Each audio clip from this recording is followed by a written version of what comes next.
بچه‌ها افراد موفق از غیر ممکن صحبت نمی‌کنن.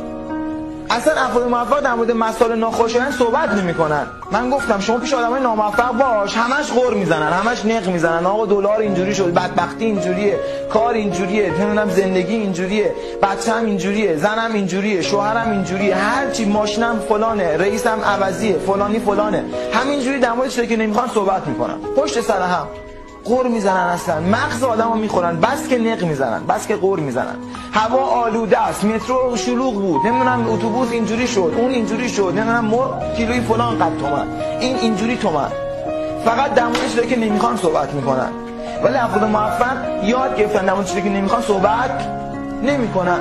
یکی از ویژگی‌هاشون هم اینه که در مورد غیر ممکن صحبت نمیکنن. چیزی به نام غیر ممکن وجود نداره برای اونا.